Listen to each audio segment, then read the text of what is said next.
ಲಾಲ್ಬಾಗಿನಲ್ಲಿ ಇರುವ ಒಂದು ವಿಶೇಷ ಮರದ ಕುರಿತು ಈ ವಿಡಿಯೋವನ್ನು ನಾವು ಮಾಡ್ತಾ ಇದ್ದೇವೆ. ನೋಡ್ಬೋದು, ಇಲ್ಲಿದೆ. ಇದರ ಬಗ್ಗೆ ಒಂದು ಬೋರ್ಡನ್ನು ಹಾಕಿದ್ದಾರೆ, ಫೈಕಸ್ ಕೃಷ್ಣ ಅಂತ. ಇದರ ಎಲೆ ಹಿಂದೆ ಕಪ್ಪಿನ ಥರ, ಅಂದರೆ ಕೋನ್ ಥರ ಇರುತ್ತೆ. ಏನು ವಿಶೇಷತೆ ಅಂತಂದರೆ, ಇದನ್ನು ಕೃಷ್ಣ ಬೆಣ್ಣೆ ತಿನ್ನೋದಕ್ಕೆ ಬಳಸ್ತಾ ಇದ್ದ ಅಂತ ಒಂದು ಪ್ರತೀತಿ.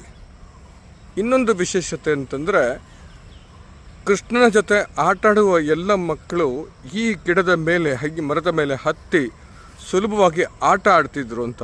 ಆ ರೀತಿ ಮರದ ಕೊಂಬೆಗಳು ಮಕ್ಕಳಿಗೆ ಆಟಕ್ಕೆ ಅನುಕೂಲಕರವಾಗಿ ನೋಡ್ಬೋದು. ಆ ರೀತಿ ಹತ್ತೋದಕ್ಕೆ, ಇಳಿಯೋದಕ್ಕೆ ಸುಲಭವಾಗೋ ರೀತಿಯಲ್ಲಿ ಇರುವಂಥದ್ದು. ಈ ಒಂದು ಹಿನ್ನೆಲೆಯಲ್ಲಿ ಇದಕ್ಕೆ ಹೆಸರು ಕೂಡ ಕೃಷ್ಣೆಯನ್ನು ಜೋಡಿಸಿದ್ದಾರೆ. ಕೃಷ್ಣನ ಆಟಕ್ಕೆ ಮತ್ತು ಬೇರೆ ಬೇರೆ ರೀತಿಯ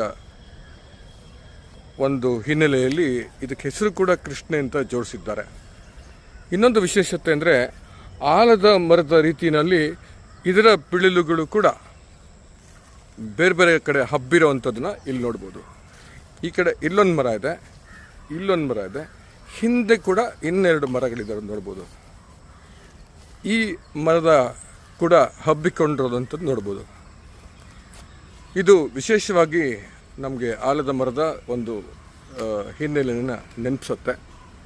ಇನ್ನೂ ಒಂದು ಗಿಡ ಇದೆ ನೋಡಿ ಇಲ್ಲಿ, ಇದಕ್ಕೂ ಕೂಡ ಹಬ್ಬಿಕೊಂಡೇ ಇದೆ. ಮೇಲ್ಗಡೆ ಇಲ್ಲಿ ಕಾಣುತ್ತೆ, ಕೆಳಗಡೆಯಿಂದ ನೋಡಿದ್ರೆ ಬೇರೆ ಗಿಡನೇ ಅಂತ ಅನಿಸುತ್ತೆ, ಮೇಲ್ಗಡೆ ನೋಡಿದ್ರೆ ಒಂದಕ್ಕೊಂದು ಹಬ್ಬಿಕೊಂಡಿರುವಂಥದ್ದು ನೀವು ಕಾಣ್ಬೋದು.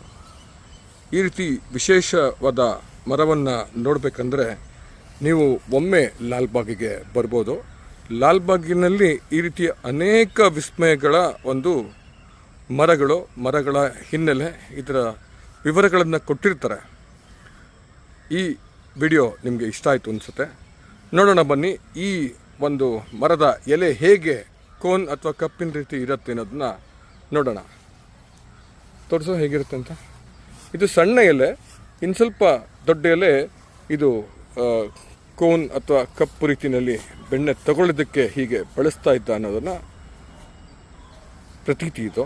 ಇದನ್ನು ಅದು ಕೂಡ ತಿಳ್ಕೊಳ್ಬೋದು. ನನಗನ್ಸುತ್ತೆ ಈ ವಿಡಿಯೋ ಆಕರ್ಷಕ ಮತ್ತು ವಿಶೇಷತೆಗಳನ್ನು ತಿಳಿಸ್ಕೊಟ್ಟಿದೆ ಅಂತ ಅಂದ್ಕೊಳ್ತೀನಿ. ನಮಸ್ಕಾರ, ಧನ್ಯವಾದಗಳು.